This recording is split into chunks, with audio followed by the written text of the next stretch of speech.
우리 앞뒤 좌우에 성도에 교제하겠습니다. 잘 오셨습니다. 반갑습니다. 인사하도록 하겠습니다. 네. 제발 이 순서만 안 가졌으면 좋겠다고 하시는 분들이 많았어요. 그런데 예배의 중요한 요소 중에 하나가 코이노니아입니다. 그러니까 저와 여러분 사이에 이게 아니라 또 우리와 하나님 사이뿐만 아니라 서로가 연결되어 있다는 것을 고백하는 것이 바로 이 순간이고, 굉장히 짧죠. 사실은 예배 끝나고 나가서 로비에가 좀 그런 역할을 하기를 앞으로 좀 기대하고 모색을 하고 있습니다. 그래서 예배 마치고 바로 가시는 것이 아니라 같이 교제하는 그런 시간이 되었으면 좋겠습니다. 우리 다 같이 일어나셔서 사도행전 9장 1절로 9절까지의 말씀을 함께 봉독하겠습니다. 사도행전 9장 1절로 9절까지의 말씀을 한 절씩 읽고 9절을 합독하겠습니다. 사울이 주의 제자들에 대하여 여전히 위협과 살기가 등등하여 대제사장에게 가서 공문을 청하니 이는 만일 그 도를 따르는 사람을 만나면 남녀를 막론하고 결박하여 예루살렘으로 잡아오려 함이라. 사울이 길을 가다가 다메섹에 가까이 이르더니 호련히 하늘로부터 빛이 그를 둘러 비추는지라. 땅에 엎드려져 들으니 소리가 있어요. 사울아 사울아 내가 어찌하여 나를 박해하느냐 하시거늘. 대답하되 주여 누구시니이까? 이르시되 나는 내가 박해하는 예수라.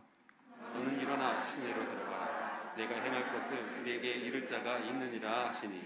같이 가던 사람들은 소리만 듣고 아무도 보지 못하여 말을 못하고 서 있더라. 사울이 땅에서 일어나 눈은 떴으나 아무것도 보지 못하고 사람의 손에 이끌려 다메섹으로 들어가서 같이 읽습니다. 사흘 동안 보지 못하고 먹지도 마시지도 아니하니라. 아멘. 자리에 앉겠습니다.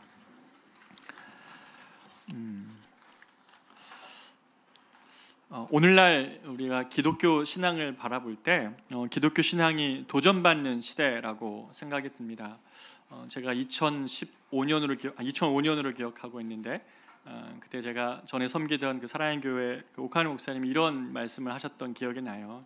내 시대에는 교회를 세우고 말씀의 깃발을 세우면 사람들이 모이는 시대였지만 후배인 당신들이 목회할 때에는 기독교가 도전받는 시대일 거다, 이렇게 예언하셨는데 설마 그렇게 될까 싶었는데 정말 한 10년이 지난 지금 시점, 15년 지난 이 시점을 보니까 기독교 신앙이 완전히 도전을 받고 있는 시기가 돼버린 거죠. 이런 위기를 분석하는 많은 목소리가 있는데 그런데 그 중에 우리가 참 새겨들어야 될 목소리가 하나 있습니다. 그건 바로 뭐냐면 교회가 또 기독교가 갈수록 이 회심이 없는 기독교가 되어간다는 것입니다. 오늘날 기독교의 위기는 뭐냐면 회심하지 않아도, 거듭나지 않아도 크리스찬이 되는 길이 있다고 말을 하면서 그런 길을 모색하고 있다는 것이죠.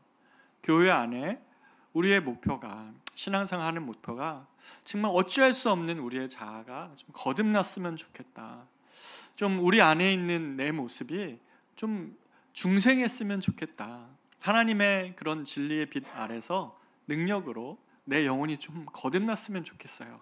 그래서 내가 지금까지 살아왔던 이 삶의 모습, 내 본연의 모습대로 살아오다가 망쳐버린 나의 가정의 모습들, 또 내 삶의 모습들을 좀 바꿔낼 수 있도록 거듭나기를 소망하고, 그렇게 그 중생과 회심의 은혜를 누리는 것이 기독교인데, 오늘 그런 것이 없어지다 보니까 교회가 온통 심리학과 경영학에 물들어가고 있죠. 사람들을 향한 가벼운 위로 속에 그냥 교회가 그렇게 기능하고 만다는 것입니다. 물론 심리학과 경영학 안에 세상 학문 안에도 진리의 요소가 있기 때문에 우리는 그런 어떤 지혜의 마음이 열려 있어야 되는 것 사실이나, 그런 것들이 우리가 회심과 거듭남이라는 이런 너무 중요한 성경의 주제들을 벗어난 다른 곳으로 우리의 관심을 끌고 있다면 교회는 반드시 위기에 처한다는 것이죠. 기독교는 회심의 종교입니다. 돌아서는 종교인 거죠. 신앙생활을 오래 하면 할수록 그 돌아섬의 깊이가 더 깊어지는 것이 기독교입니다. 그래서 회심 없이는 기독교가 설 수가 없는 것이죠. 회심하지 않는 다수가 앉아있는 어떤 그런 것보다, 또 그거에 대한 열망이 없이 신앙생활 하는 것만큼 신앙생활이 버거운 게 없으실 겁니다. 왜요? 성경의 가르침은 회심한 사람들, 그리스도께로 마음이 돌아선 사람들을 향한 가르침인데 내 영혼이 거듭나지 않은 상태로 하나님의 말씀을 대할 때마다 어떻게 될까요? 굉장히 부담스러우실걸요? 원수를 사랑하라고요? 어떻게 원수를 사랑합니까? 나에게 그렇게 심한 말을 한 사람을 내가 어떻게 사랑할 수 있습니까? 왼뺨을 치면 오른뺨까지 돌려대라고요? 말도 안 되는 소리 하지 마십시오. 아마 마음속에서 그렇게 저항하고 있을걸요? 여러분 보고 경쟁보다는 서서평 선교사가 그렇게 선교사님이 하셨죠. Not success, but service 그랬죠. 성공보다 섬김입니다. 그리스도인의 삶의 길은 성공보다 섬김입니다 라고 말하면 여러분 어떠세요? 마음속 한구석에 반감이 일어나지 않습니까? 섬기라는요, 세상 가운데 그렇게 섬기면 바보 돼요. 목사님, 모르시는 소리 하지 마세요. 아마 이렇게 될걸요. 우리 기독교인들의 가장 큰 삶의 이 추구해야 될 기도의 제목이 뭡니까? 이 회심입니다. 거듭남인 것이죠. 돌아서는 것입니다. 그렇기 때문에 이 회심을 한 사람들에게 이 순종함이 기쁨인 것이죠. 내가 주의 말씀을 따라 은밀한 곳에서 주님과 교제하고 기도하다가 하나님 말씀 때문에 남들은 알아주지 못해도 그 말씀 때문에 하는 순종. 자, 회사에 출근해가지고 남들이 출근하기 전에 사람들을 위해서 책상을 닦아주거나 무언가 이 사무실을 사람들을 섬기기 위하여서 무언가를 은밀히 계획하는 것, 이런 모든 것들이 순종의 기쁨일 겁니다. 이런 회심이 크리스찬의 삶에 매우 중요한 것이라면 이 회심은 두 가지 요소로 구성이 됩니다. 하나는 회심은 회개가 따릅니다. 그리고 회심은 그에 따른 믿음이 생겨납니다. 내가 지난날에 살아왔던 삶의 방식들을 돌아섰기 때문에 이제부터는 하나님을 향한 믿음이 자라나는 것이죠. 그래서 인생 가운데 살다가 이 첫 번째 큰 돌아섬, 첫 번째의 이 회개가 바로 회심이라고 우리가 말하는 것이죠. 사도행전 이 9장은 오늘 한 사람의 회심 사건을 기록을 하고 있습니다. 그 사람이 바로 바울이라고 불리기 전에 사울이라는 사람이었습니다. 여러분 바울을 어떻게 기억하고 계세요? 신앙생활 오래 하신 분들은 바울의 어떤 회심한 이후의 사건들을 많이 기록하고 있을 텐데 바울이 자신의 많은 편지에서 바울은 이렇게 얘기해요. 나는 죄인 중에 죄인이었다. 괴수 중에 괴수였다. 왜 그렇게까지 자기를 낮출까? 라고 우리가 생각할 수 있는데 오늘 사건을 보면 사울이 정말 그럴 만했습니다. 왜 그래요? 우리 한번 9장 1절을 한번 보겠습니다. 사울이 회심할 때 그는 어떤 사람이었냐면 9장 1절에 사울이 주의 제자들에 대하여 여전히 위협과 살기가 등등하여 라고 말합니다. 어땠다고요? 눈빛에 살기가 있었어요. 사울의 눈빛이 그랬다는 겁니다. 여러분 무서운 사람 한번 만나보신 적 있으세요? 눈빛에 살기가 있는 사람. 크리스찬들을 향하여 너무 분노해가지고 그들을 위협하고 그들을 향한 이 살기가 등등했던 사람이 바로 사울이었습니다. 이 사울이 회심을 이렇게 하게 되는데 이런 사울이 회심할 때 오늘 본문에 보면 사울의 회심 사건에서는 놀라운 일들이 있죠. 예수님이 그의 이름을 부릅니다. 사울아 사울아. 그런 회심 사건 때에 자신의 이름을 불러주는 주님을 만나기도 하고 또 강력한 빛이 그에게 임해가지고 그 주변의 사방을 둘러싸는 이런 놀라운 일을 경험하는데 그런데 여러분 어떠세요? 여러분 중에 회심을 경험해 본 분들 중에 이렇게 똑같이 경험한 분들 있으세요? 많지는 않으실 거예요. 간혹 있을 수는 있지만 대부분의 사람들은 이 사울의 사건의 회심의 사건을 기준으로 둘 수는 없습니다. 잠잠하게 니고데모와 예수님의 대화처럼 어디서 바람이 불어서 왔는지 알지 못하는데 내 영혼이 거듭나서 그리스도 앞에 이전엔 죄로 여기지 못했던 생각에 대해서 죄로 여겨지면서 가슴을 통회하며 내가 이대로 살아갈 수는 없겠다는 가슴 뜨거운 눈물로 돌이키는 사건, 그것이 회개와 회심인 것이죠. 그래서 저 역시도 이런 사람 중에 한 사람이었습니다. 정말 잠잠히 주님이 저의 속사람을 바꾸시고 그리고 제가 회심하게 되는 이러한 일들이 저도 중학교 3학년 때 수련회에서 경험했습니다. 수련회 가셔야 됩니다. 우리 아이들 보내주십시오. 이 회심 사건이 너무 중요하기 때문입니다. 하지만 이 모든 그리스도인이 같은 경험을 하지는 않지만 이 사울과 같이 그러나 반드시 공통적인 게 있습니다. 모든 회심의 공통점이 뭡니까? 바로 회개와 믿음입니다. 지난날에 대한 뜨거운 돌이킴이 그 안에 있습니다. 정말 살아왔던 삶에 대하여서 주님의 양심을 자극하고 마음을 깨우침으로 인해서 그 영혼 안에서 터져나오는 눈물로 돌이키는 것. 주님, 내가 잘못했습니다. 돌이키는 그 사건이 바로 회심의 사건 안에 포함되어져 있다는 것이죠. 그래서 이 회심은 크게 두 가지로 이렇게 분류할 수 있는데, 그리스도인의 회심은 넓은 의미의 회심과 좁은 의미의 회심이 있는데, 좁은 의미의 회심은 처음 한 사람이 거듭나서 주님께로 돌아오는 구원에 이르는 회심이 있고, 또 광의의 의미, 회심, 좀 넓은 의미의 회심은 성도들이 삶을 살아가면서 매 순간 경험하는 돌이킴입니다. 정말 그리스도의 말씀대로 살아가고자 하나 시간이 지나고 연륜이 찬다고 해서 더 그리스도를 닮아가는 것이 아니라 오히려 옛날 일만 말할 수 있을 뿐 지금 우리의 영혼의 상태가 그렇지 않을 경우가 많기에 우리는 그리스도인의 삶의 평생 동안 이 광범위한 의미에서의 회심을 또 회개를 우리가 하게 된다는 것이죠. 따라서 오늘 본문의 이 사울의 회심 사건이 그냥 한 사람 사울이 처음 예수 믿을 때 사건이라고 볼 수 없는 것은 이 사건 안에 우리를 향하신 지속적인 돌이킴을 요청하시는 하나님의 말씀이 담겨져 있기 때문입니다. 이 말씀을 오늘 저와 여러분 나누고 싶습니다. 이 사울의 회심 사건이 우리에게 말해주고 있는 게 뭡니까?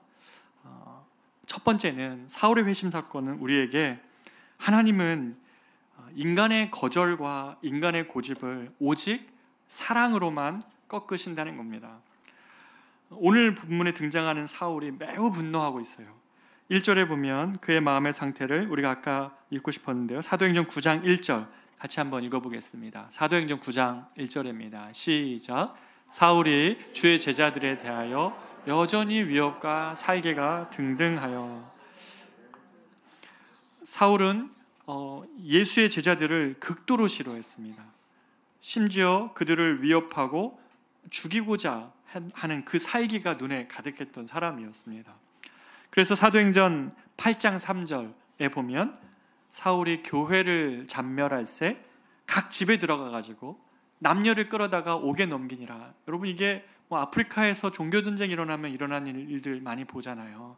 한 반군이 들어오면 그 안에 있는 다른 종교를 가진 사람들을 다 집에서 끌어내가지고 막 살해하는 일들이 아프리카에서 막 일어나는 일들을 뉴스를 보는데 지금 이때도 마찬가지였다는 겁니다. 사울이 교회를 잔멸할 새 각 집에 들어가 남녀를 끌어다가 옥에 막 가두는 일이었어요. 사울이 그렇게 잔인한 사람이었어요.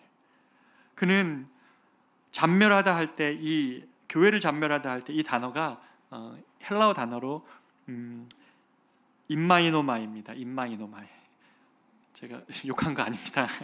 깜짝 놀라시는 분이 있는데 임마이노마이라는 단어인데요. 이 단어가 언제 쓰이냐면 신약에서는 딱 한 번 여기에 쓰이는데 구약에서 시편 80편 13절에서 이 포도원을 망가뜨리고 있는 암컷 돼지를 향해서 쓴 단어예요. 그게 무슨 말이냐면 이 포도원을 잘 갖고 놨는데 거기를 막 황폐하게 하는 막 그 분노에 찬 이 야생 수퇴지를 의미하는 단어였습니다. 다시 말하면 야생 짐승에 의해서 포도원이 파괴되는 것처럼 이 사울의 광기에 의해서 교회가 파괴되고 있는 모습을 보게 하는 그런 단어인 것이죠. 사울의 마음에는 확신이 있었어요. 십자가에 달리신 예수는 저주받았다. 하나님으로부터 저주받았던 십자가에 예수가 달렸기 때문에 그를 따르는 이들을 향한 분노가 있었고 그들의 어떤 이야기들이 퍼져가는 것에 대해서 그는 엄청난 화로 사로잡혀 있습니다. 극도에 달한 분노를 가지고 심지어 오늘 본문에 보면 이 타국으로 시리아죠. 시리아의 수도였던 다메섹으로 숨어 들어간 크리스찬들을 잡아오겠다고 이제 지금 원정으로 가서 그들을 색출하려고 가는 그러한 마음이 가득했습니다. 이런 사울을 보면서 여러분 어떻게 느낍니까? 사실 오늘날도 우리가 인터넷이나 이 사람들과의 대화 속에 보면 크리스찬들 향한 엄청난 실망이 이제는 분노로 사람들에게 바뀌어진 것을 보게 됩니다. 이제는 어떤 공공의 공간이나 심지어 식당에서 기도하는 것마저 여러분 주저하실 때가 있으시죠. 그런 따가운 시선들을 우리가 이제 느끼고 있습니다. 사울과 비교해 드러난 정도의 차이만 있을 뿐 교회가 없어져야 이 나라가 평안하다라고까지 얘기할 정도로 이야기를 합니다. 너무 이런 세상 속에 있다 보니 사람들이 우리가 주님을 소개해도 주님께 만나기까지 너무나 많은 장벽이 있어요. 그들 안에 있는 실망감, 불신 이것들 다 걷어내야 비로소 주님께 갈 수 있는 것인데 너무나 많은 장벽들이 놓여져 있는 것이죠. 어떻게 해야 될까? 우리가 이런 세상에서 어떻게 살아가야 될까? 고민이 됩니다. 하나님은 정말 이런 세상 속에서도 사람들을 그리스도인으로 또 그리스도께로 초청하고 있는가? 질문이 된다는 것이죠. 근데 오늘 본문을 보면 인간의 이런 자기 확신, 어떤 이런 분노조차도 참 하나님의 빛 앞에서 만나기만 하면 그것 앞에서 무너지고 하나님은 그를 돌이킬 수 있는 능력이 있다는 사실을 오늘 본문은 우리에게 말해줍니다.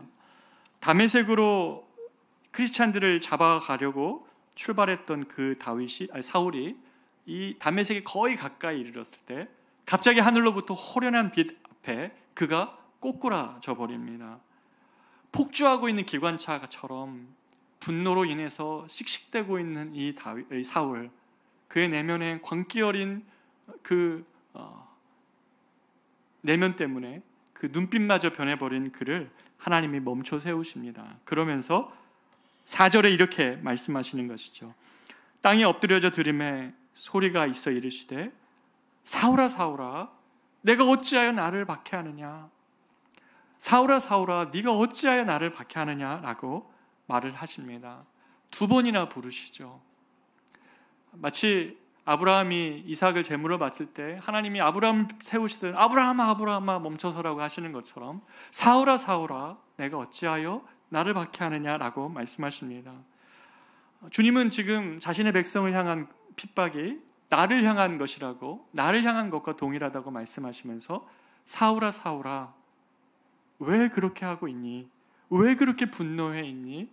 왜 그렇게 살기 가득한 마음으로 지금 여기에 와 있니? 라고 부르시고 계신다는 것이죠. 그러면서 오늘 9장의 이 사건이 사도행전에 2번 더 반복이 되는데 9장에 없는 내용이 하나가 26장 14절에 이렇게 기록되어져 있습니다. 주님이 사울아 사울아 내가 어찌하여 나를 박해하느냐라는 질문 끝에 그 다음에 무슨 얘기를 하셨냐면 사도행전 9장 26장 14절에 보면 가시채를 뒷발질하기가 내게 고생이니라. 가시채를 뒷발질하기가 내게 고생이니라. 이게 무슨 말이냐면 가시채는 이 가축을 앞으로 몰기 위한 뾰족한 막대기입니다. 그런데 그렇게 안 가려고 그렇게 바른 길로 가는 것이 싫어서 주인의 인도하심에 따라 가는 게 싫어서 소가 자꾸만 뒷발질 치는 거예요. 근데 뒷발질 칠 때마다 어때요? 끝에 가시가 있거든요. 아파요. 아픈데 계속 발을 차는 거예요. 하나님은 사울을 돌이키고 싶은데 사울이 계속 주님의 이 초청을 거절하고 발길질 치는 거예요. 그러니 주님이 사울의 인생을 볼 때 네가 참 고생하는구나, 네 영혼이 참 고통스럽게 고생하는구나 라고 말하는 거예요.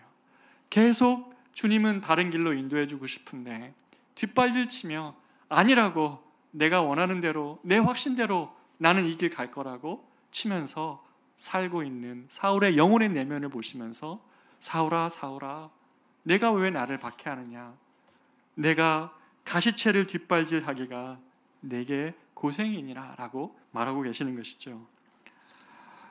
사울은 우리가 오해하면 안 됩니다. 하나님이 갑자기 다메섹에 가는 사울을 그냥 꼬꾸라뜨리신 게 아니에요. 하나님의 오랜 작업이 있었어요. 사울의 영혼 안에 하나님 오랜 작업을 하신 거예요. 광채한 빛 앞에 그가 갑자기 자신의 의지와 반해서 하나님이 그를 그냥 생각을 바꾸시고 마음을 바꿔내신 것이 아니에요. 그 영혼 안에 계속 하나님은 초청하셨어요. 언제요? 존 스토트 목사님은 이 주님이 사울을 향하여 드신 사랑의 가시채를 이렇게 설명을 합니다. 언제 주님이 사울에게 가시채를 들이셨냐면 사울이 크리스찬들을 많이 박해할 때 그는 사람들 많이 만나면서 예수님에 대한 이야기를 들었어요. 예수님이 말씀하신 이야기, 예수님이 약속하신 것, 예수님이 어떠한 사람들, 얼마나 연약하고 약한 자들의 편에 서서 그들을 돌보셨는지, 그리고 그가 무엇을 약속하셨고 십자가에 어떻게 돌아가셨는지를 다 알고 있었어요. 사울이 그 모든 것을 다 알고 있었어요. 많은 사람들이 그것을 통해서 회심했지만 사울은 거절했어요. 하나님의 초청에 사울은 뒷발질 쳤어요. 또 어땠습니까? 스데반의 죽음의 현장에 사울이 있었습니다. 스데반이 믿음 때문에 돌로 맞아 죽어가고 있을 때에 그 사람들이 돌 던지기 용이하라고 겉옷을 들고 스데반의 죽음을 봤던 것이 사울입니다. 그때 스데반이 어떤 모습을 봤습니까? 믿음을 지키다가 얼굴에 광채가 끝까지 있었던 스데반의 얼굴을 사울이 봤던 것이죠. 그것뿐입니까? 스데반이 죽으면서 저들의 죄를 용서하여 주십시오. 스데반이 죽어가면서까지 그 예수님에 대한 믿음과 신앙 안에서 저들의 죄를 용서해 달라는 스데반의 마지막 절규를 사울은 알고 있었어요. 또 어떻습니까? 스데반이 마지막 죽으면서 보좌 우편에 계신 예수 그리스도, 그 보좌 우편에 서 계신 예수 그리스도를 보고 있다라고 말한 그 내용을 사울이 알고 있었어요. 사울은 자신의 마음 안에 하나님을 향한, 하나님께서 사울을 찾아내시려고 하는 수많은 초청들이 있었어요. 또 여기에 그치지 않고 사울의 가장 자기가 자신의 삶을 붙들고 있었던 게 뭡니까? 사울에게는 의로움이었어요. 의로움. 내가 율법을 따라 완벽하게 살아냈기 때문에, 그는 바리새파 속에서도 바리새파였기 때문에 자기는 의롭다 생각했어요. 그래서 십자가에 예수 그리스도 같은 그런 분이 필요하지 않았어요. 그런데 어떻습니까? 로마서 7장 7, 8절은 이렇게 얘기합니다. 로마서 7장 7, 8절은 사울 안에 있었던 내면의 변화가 보입니다.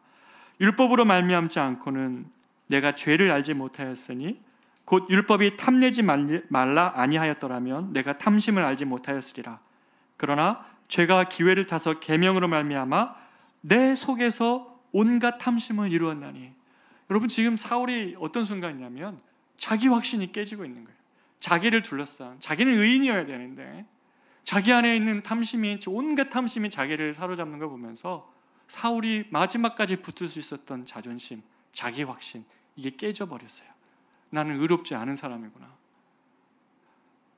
자기가 의롭지 않은 사람인 걸 알게 됐어요. 그렇다면 사울은 그 죄인을 위하여 십자가에 달리신 그리스도를 붙잡을 기회가 있었어요. 하지만 사울이 그렇게 하지 않습니다. 왜요? 내가 믿었던 확신이 깨지면 어떻게 됩니까? 자기가 이루었던 모든 것을 잃어버리게 되거든요. 모든 자기의 안에 있는 모든 것들을 잃어버리기 때문에 사울은 이러한 두려움이 올 때마다 다른 것이 아니라 오히려 더욱더 자기의 두려움을 숨기기 위해 더욱더 크리스찬들을, 또 기독교인 예수의 제자들을 핍박하고 죽이는 일에 그는 몰두했습니다.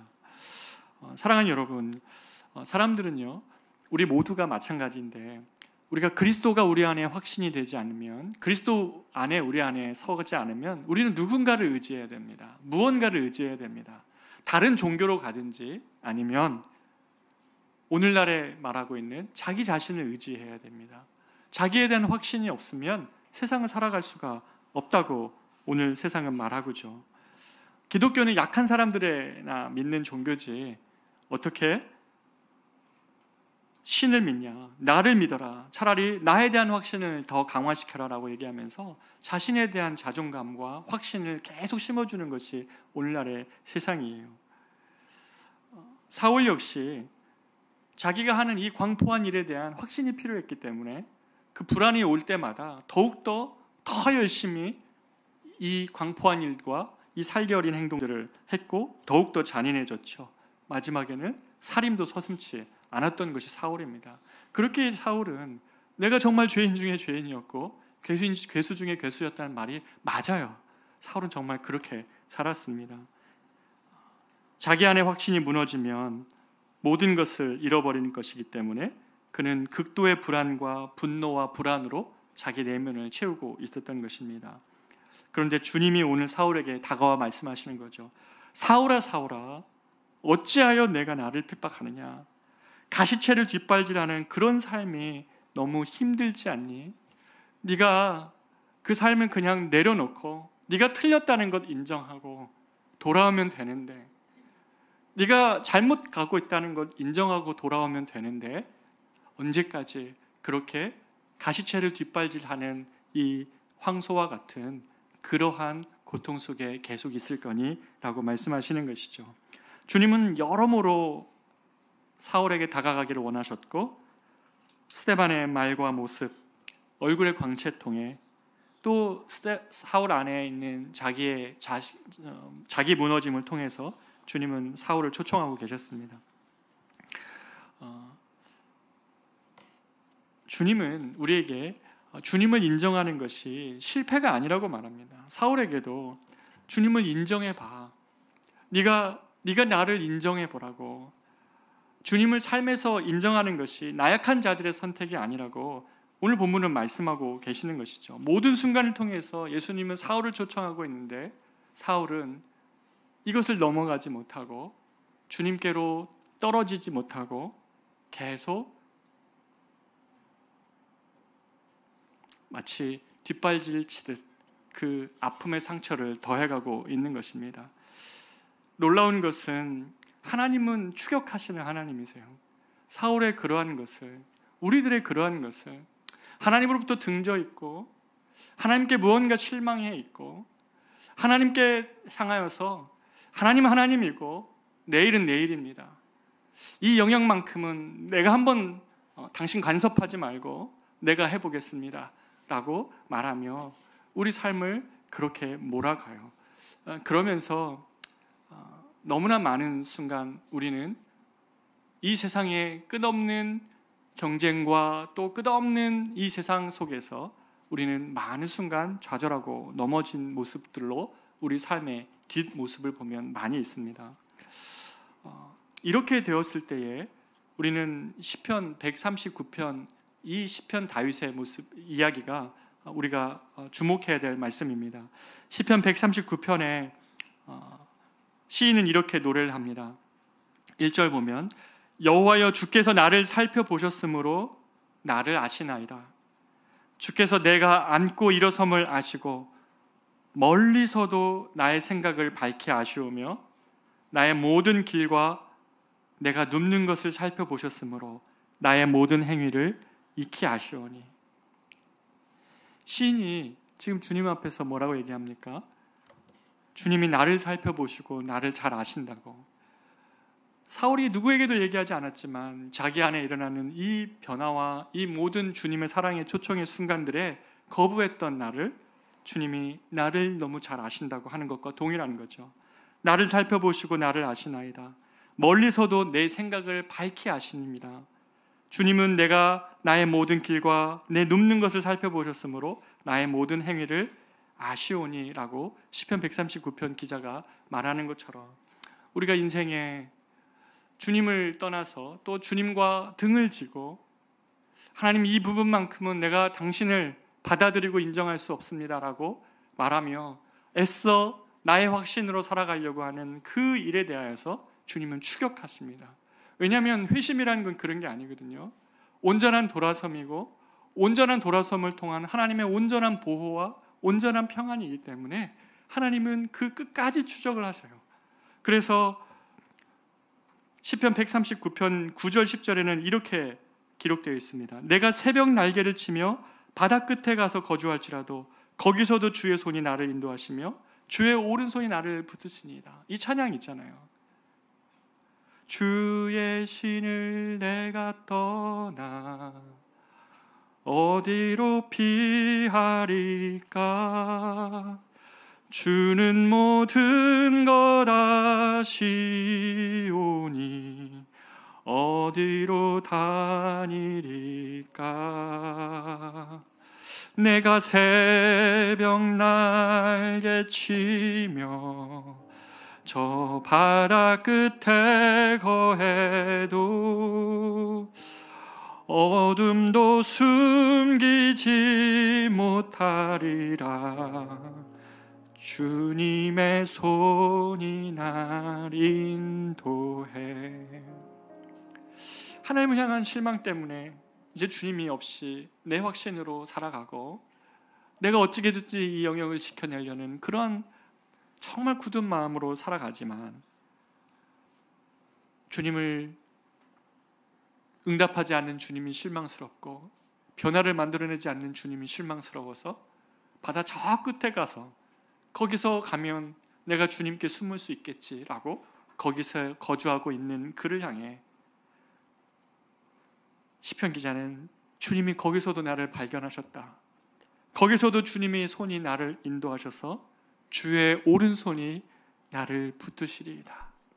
바다 끝에 가서 극도의 불안과 불만과 하나님을 향한 거절을 하고 있는 사울을 주님이 끝까지 추적하셔서 그의 영혼을 하나님의 밝은 빛과 사랑 앞으로 초청하시는 주님. 바다 끝에 거해서 거기면 주님이 못 찾겠지라고 했던 그곳에서도 나를 찾아내시는 그 주님.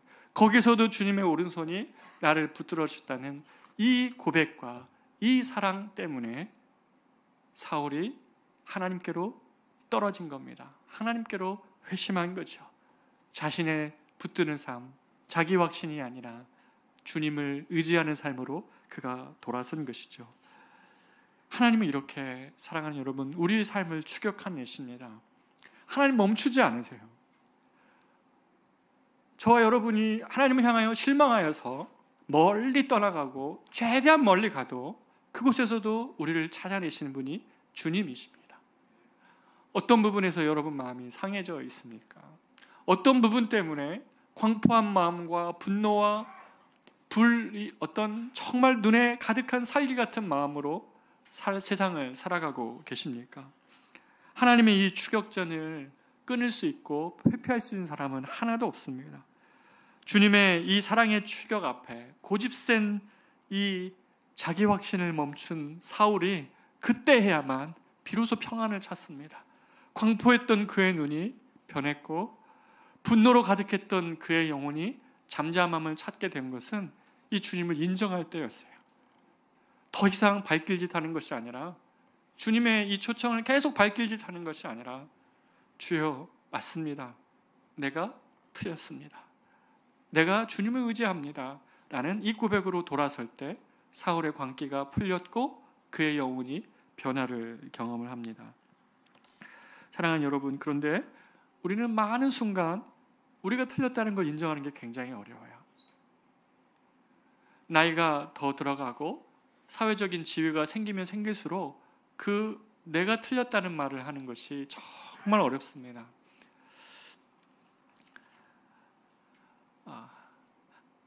일부 때도 이 얘기를 할까 말까 했는데 저희 아버지가 이 말씀을 듣고 있기 때문에 제가 하기 참 어려운 말이지만 저도 저희 아버지한테 꼭 듣고 싶은 말이 미안하다는 말이었어요. 그 한마디를 듣는 것이 참 어렵고 또 그렇게 말하기가 쉽지 않아요.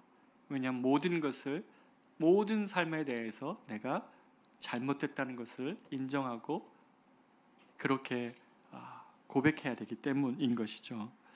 사랑하는 여러분, 그러나 이 내 삶이 잘못되었고 틀렸다고 인정하면 그 다음에 하나님의 인도하심과 보호하심이 뒤따릅니다. 제가 미국에서 아이를 키울 때에 우리 옆집 전도사님이 애를 키우는데 그 집 딸이 이제 저희 딸보다 1살 어렸는데 그 딸에게 이렇게 얘기합니다. 이름을 밝힐 수는 없고 누구야? 매직 워드 그래요. 매직 워드. 매직 워드가 뭐냐면 땡큐예요. 땡큐. 이 땡큐라는 말이 모든 상황 안에서 그 그 상황을 바꾸는 능력이 있다는 거예요. 감사합니다라는 것이. 그게 매직 월드로 가르쳐 있어요. 근데 최근에 제가 어떤 책을 읽다 보니까 땡큐보다 더 강력한 매직 워드가 있습니다. 그게 뭔지 아십니까? 네, I'm sorry예요. 감사합니다보다 더 강력한 것이 내가 잘못했습니다. 미안합니다. 내가 틀렸습니다라는 말이에요. 여러분, 하나님께도 똑같습니다.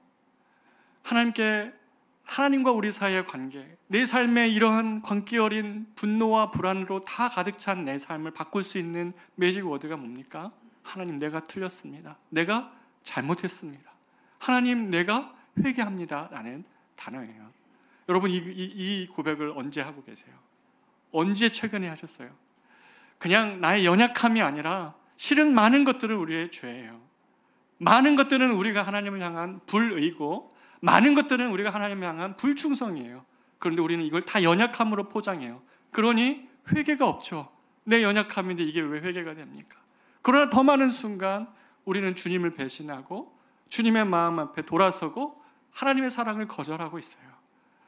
더 많은 순간 하나님이 다스리면 더 은혜의 삶이 될 수 있는 삶을 붙잡으며 내 확신으로 살다가 삶을 망쳐버려요. 사랑하는 여러분, 우리가 하나님께 내가 살아온 방식, 내가 하나님을 거부하고 등 돌리고 실망해서 저 멀리 바다 끝에 거한 나의 삶을 향해서 주님이 우리를 찾아내실 때에 우리가 주님께 고백할 수 있어야 돼요. 하나님, 내가 잘못했어요. 우리 아이와의 관계에서 내가 잘못했어요. 아내와 남편과의 관계에서 내가 잘못했어요. 주님, 내가 이 세상에 살아가면서 회사에서 내가 잘못했어요. 우리가 이 고백으로 주님께 나아갈 때에 야만 모든 변화가 시작이 돼요. 매직 워드예요. 이것을 회개라고 합니다. 사울이 예수께로 떨어지자 평안을 갖게 됩니다. 그의 광기 어린 내면이 평안을 찾기 시작했습니다. 주님을 인정할 때 그의 모든 것을 잃어버린 것이 아니라 진정한 삶을 되찾은 것이죠. 그가 가졌던 짐이 벗겨지는 것입니다. 우리가 약함을 인정하고 우리의 잘못과 죄를 고백할 때 우리가 정말 약해져요. 그때 되면. 그러나 놀라운 것은 우리가 약해질 때에 하나님이 우리에게 강함을 경험하게 하실 수 있는 공간을 만들어내게 하세요. 하나님이 강하게 되셔요. 크리스찬들의 삶은 약해질 때 강함을 경험하는 것이 크리스찬의 삶이기에 미안합니다. 제 잘못입니다. 주님께 하나님, 내가 범죄하였습니다라고 고백할 때 진정으로 우리 안에서 놀라운 강함과 평안을 경험하게 된다는 것이죠. 우리가 이 사울 회심 사건으로 교훈받아야 될 두 번째는 뭐냐면, 이 사울의 회심 사건은 우리에게 새로운 질문을 갖게 한다는 거예요. 사울이 예수님께로 회심하면서 두 가지 질문을 합니다. 사울이 회심할 때 첫 번째 질문은 뭐냐면, 주여 누구시니오니까였어요. 이건 우리가 앞에서 지금 다룬 건데, 이 바다 끝에까지 거해서 바다 끝에 거한 나의 삶을 찾아내신 당신은 도대체 누구십니까? 처음에는 퀘스천이죠. 나중에는 느낌표로 바뀝니다. 하나님, 당신이었군요. 당신의 사랑이었군요 라고 바뀌는 것이죠. 그런데 이 질문을 넘어서 이 같은 사건을 다른 본문에서는 사울의 두 번째 질문이 나옵니다. 오늘 본문에는 안 나오지만 다른 증언에 보면 사도행전 22장 10절에서 이렇게 이야기합니다.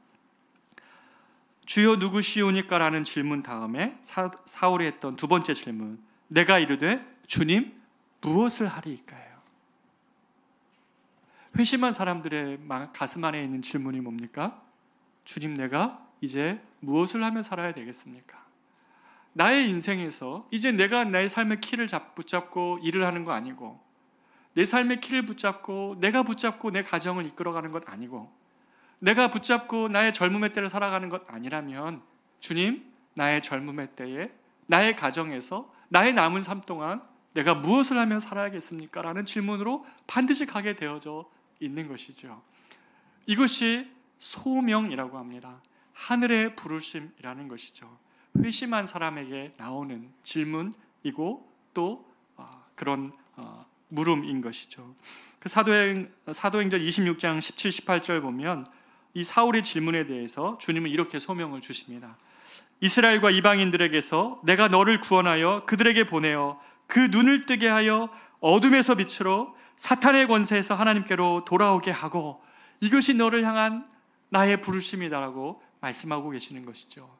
묻지 않기 때문에 여러분 어렵게 찾지 마십시오. 여러분의 인생을 향한 하나님의 부르심을 어렵게 찾지 마십시오. 하나님께 물으십시오. 진지하게 물으십시오. 아침에 출근할 때 새벽에 기도의 자리에서 하나님께 물으십시오. 주님, 내가 어떻게 살아야 됩니까? 무엇을 해야겠습니까? 하나님은 그럴 때 우리 모두에게 답을 주시는 또 그 질문에 우리에게 그 소명으로 답해 주실 겁니다. 사랑하는 여러분, 이번 한 주 우리가 연습해 봤으면 좋겠어요. 아침에 일어날 때 하나님, 내가 무엇을 해야겠습니까? 하나님, 내가 회사에 앉았을 때 오늘 어떠한 일을 해야겠습니까? 물으십시오. 주님이 우리의 양심과 여러 환경과 말씀을 통해 말씀해 주실 것입니다. 이것이 회심한 자에게 있는 두 번째 질문이라는 것입니다. 결론입니다. 주님의 추격하시는 이 사랑을 계속 거절한 채 하나님 보시기에 너무 고생하는 삶을 살고 있는 것 아닙니까? 사랑의 가시채를 계속 뒷발짓하며 하나님 여러모로 사울을 계속 초청하였는데 사울이 계속 거절하고 있는 그것이 주님 보시기에 너무 고생하는 인생이었습니다.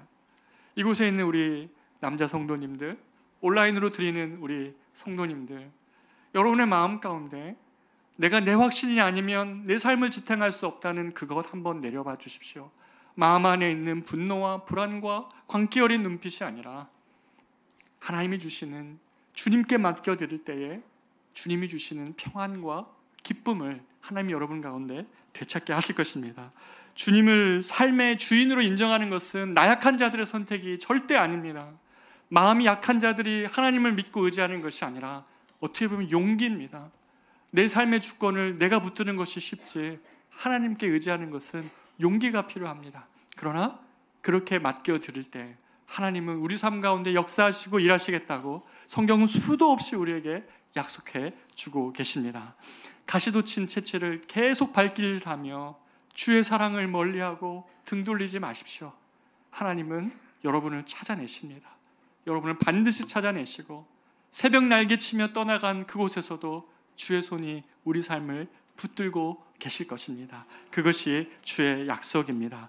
우리가 이 시간에 같이 한번 이 찬양으로 한번 우리가 주님께 나아가기를 원합니다. 우리가 약할 때, 우리가 정말 내 자기 확신과 내가 붙잡은 것들을 놓고 있을 때에 그때야말로 정말 강한 주님을 경험하게 될 것이라는 이 찬양, 약할 때 강함 대신에 함께 찬양합니다. 약할 때 강함 대신에, 약할 때 강함 대신에 나의 보배가 되신 주, 나의 모든 것, 주 안에 있는 보물을, 주 안에 있는 나는 포기할 수 없네. 주 나의 모든 것. 같이 고백합니다. 십자가 죄 사하셨네. 주님의 이름 찬양해. 주 나의 모든 것. 쓰러진 나를 세우고, 쓰러진 나의 빈잔을 채우네. 주 나의 모든 것. 예수 어린 양, 예수 어린 양, 존귀한 이름, 한 이름, 예수 어린 양, 예수 어린 양, 존귀한 이름, 이 한 이름, 예수 어린 양, 예수 어린 양, 존귀한 이름. 다 같이 찬양합니다. 예수 어린 양, 예수 어린 양, 존귀한 이름. 우리가 이 시간에 오늘 말씀에 좀 반응하며 기도하기를 원합니다. 여러분을 향하신 하나님의 그 가시채찍은 무엇입니까? 여러분을 돌이키게 하고 여러분의 그 등 돌리고 있는 여러분을 향해서 어깨를 치시며 나를 보라고, 나를 오해하지 말고 다시 보라고, 나의 사랑을 의심치 말고 한 번 더 걸어가라 보라고 그렇게 초청하시는 여러분을 향한 하나님의 초청은 무엇입니까? 그것을 계속 뒷발질로 쳐가며 그렇게 살아가는 것이 너무 고생하는 것 아니냐고 주님이 그렇게 말씀하고 계시는 영역이 무엇입니까? 그게 가정입니까? 그게 진로입니까? 배우자의 문제입니까? 자녀의 문제입니까? 회사의 문제입니까? 여러분의 인생의 남은 시간의 문제입니까? 우리가 이 시간에 같이 한번 이 주님의 사랑에 기대어 기도해 보기를 원합니다. 주님, 내가 잘못했습니다. 주님, 이거는 내 죄입니다. 내 죄 때문에 주님으로부터 멀어져 있습니다. 주님, 내가 바다 끝에 가 있을지라도 나를 찾아내시는 그 주님의 사랑을 인정합니다. 내 안에 있는 분노, 내 안에 있는 끊임없는 불안을 주님 돌이켜 주셔서 하나님이 내 삶을 붙들고 계심을 다시 한번 고백하고 경험케 해 주십시오. 우리가 이 고백으로 이 시간 주님께 기도하며 나아가기를 원합니다. 기도합니다. 존귀하신 하나님 아버지, 사랑하는 우리 성도들, 이 시간에 하나님 앞에서 이 말씀에 반응하며 기도합니다. 아버지 하나님, 사울을 향한 주님의 가시채찍으로 하나님 등 돌려있는 그를 향해 하나님 등 두드리시며 나의 사랑을 의심치 말라고, 내가 너를 향한 나의 계획을 의심치 말라고 하나님 아버지 사울을 초청하시며 끊임없이 내면과 마음 가운데 말씀하시는 주님, 그러나 하나님 주님을 향한 실망과 하나님을 향한 마음, 하나님 두려움으로 또 내 삶을 하나님 놓으며 하나님 아버지 어찌할지 모를 하나님 그런 두려움 때문에 하나님으로부터 멀리 떠나가 있는 아버지 우리 성도들 있다면 아버지 하나님 이 시간에 돌이키게 하여 주십시오. 단순한 우리의 하나님 연약함이 아니라 우리의 죄임을 고백합니다. 너무나 쉽게 주님으로부터 떠나고 주님의 사랑을 의심하고 하나님 주님의 인도하심을 하나님 거절하는 것이 아버지 하나님 우리들 안에 있는 죄성의 본성의 모습임을 고백합니다. 성령 하나님 아버지, 첫 번째 회심을 경험하는 것이든 아니면 우리에게 필요한 지속적인 회심이든 이 시간 예배드리는 모든 성도들 안에 이 주의 사랑으로 다시 돌아오게 하여 주시옵소서. 저 바다 끝에 거할지라도 그곳에서도 나를 찾아내시는 하나님의 사랑 앞에 우리 성도들이 굴복하게 하여 주시옵소서. 분노와 불만을 그치고 자기 확신으로 인하여 망쳐버리는 하나님, 그런 모든 관계를 그치고 하나님께로 돌아올 수 있는 놀라운 은혜가 하나님 이 시간 예배드리는 우리 성도들 안에 있게 하여 주시옵소서. 하나님 돌이키게 하여 주십시오. 하나님께로 회심하게 하여 주십시오. 그 마음이 거듭나게 하여 주시옵소서. 우리의 죄로 인하여 망가진 하나님 가정의 관계들, 자녀의 삶들, 우리의 영혼의 내면들, 하나님 사람과의 관계들, 우리의 인생을 주님 망가진 자리에서 다시 불러내어 주셔서 우리도 가치 있고 소중한 인생이라고 말씀하시며 우리를 향해서도 하나님 아버지 사울에게 주셨던 그 소명처럼 아버지 하나님 인생을 하나님 향방 없이 뛰어가는 하나님 그런 단거리 경주가 아니라 주님을 붙잡고 우리에게 주신 그 표대를 향하여 하나님 멀리 보며 걸어갈 수 있고 뛰어갈 수 있는 아버지 하나님 그러한 인생의 소명을 우리 가운데 붙잡아 주시옵소서. 어떻게 살아야 됩니까?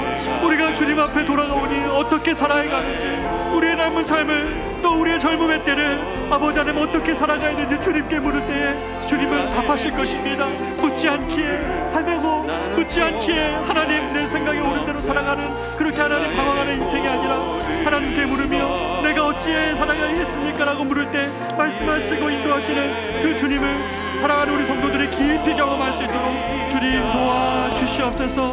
이 주님을 찬양합니다. 이 주님을 높여드립니다. 우리 커맨시 교회 안에 있는 모든 성도들 안에 이 은혜가 넘쳐날 수 있도록 주여 오 주여 임재하여 주시옵소서. 임하여 주시옵소서. 오 주님 인도하여 주시옵소서. 예수 어린 양, 예수 어린 양, 존귀한 이름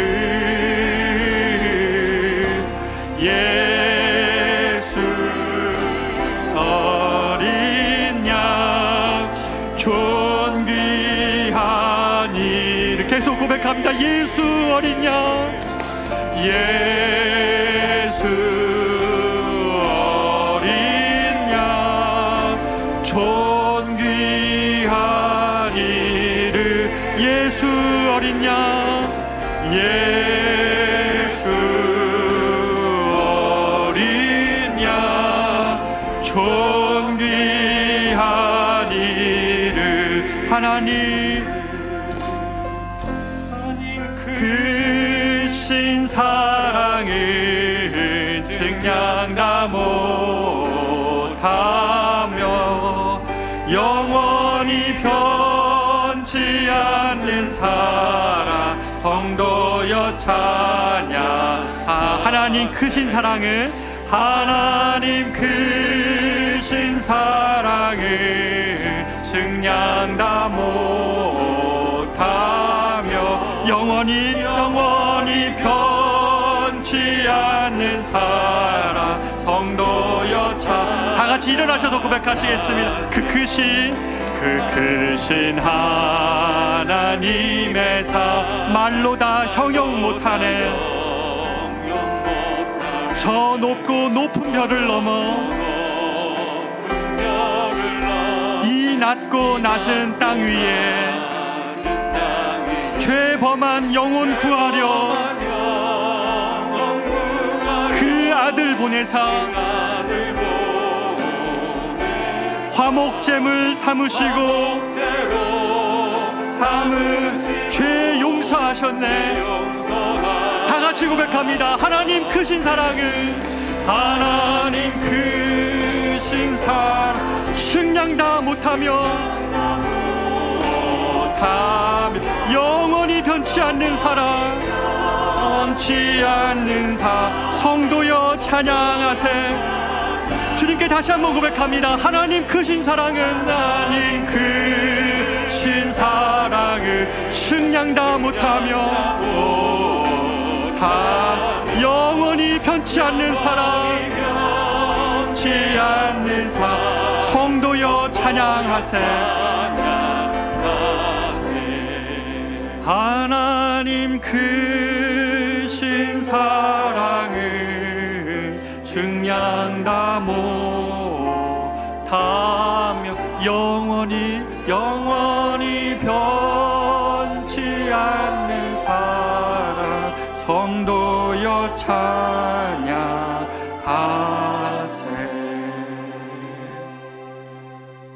존귀하신 주님, 오늘 이 아침에 우리가 이 영원히 변치 않는 주님의 사랑을 고백하게 해주셔서 감사합니다. 우리를 추격하시는 하나님, 그대로 놔두시지 않는 하나님, 등 돌린 우리를 향하여서 주의 사랑 의심치 말라 말씀하시는 주님, 이 주의 사랑을 우리가 이번 한 주도 신뢰하며 저 세상으로 다시 나가기를 원합니다. 우리와 함께해 주시옵소서. 이제는 우리 구주 예수 그리스도의 은혜와 하나님의 말로 다 할 수 없는 사랑하심과 성령님의 인도, 보호, 교통, 충만하심이 주님이 우리를 향한 사랑의 가실체를 더 이상 뒷발로 차는 것이 아니라 주의 사랑의 품 안으로 들어가기를 원하는 사랑하는 모든 성도들의 삶과 저들의 가정과 일터와 자녀들 위해 이제로부터 영원토록 함께 있을지어다. 아멘.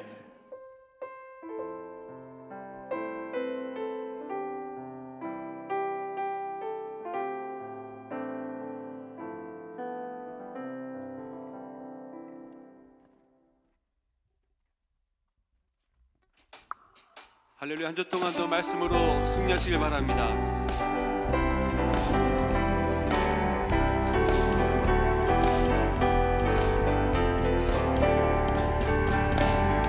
주님 약속하신 말씀 위에서 영원토록 주를 찬송하리라.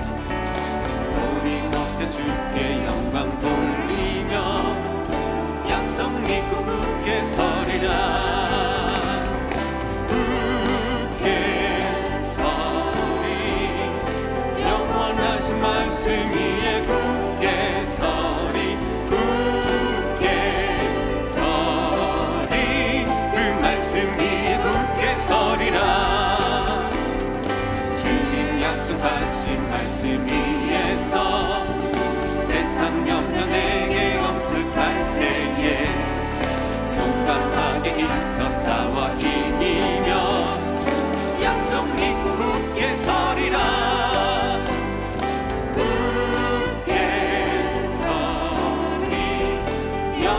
영원하신 말씀 위에 굳게 서리 굳게 서리 그 말씀 위에 굳게 서리라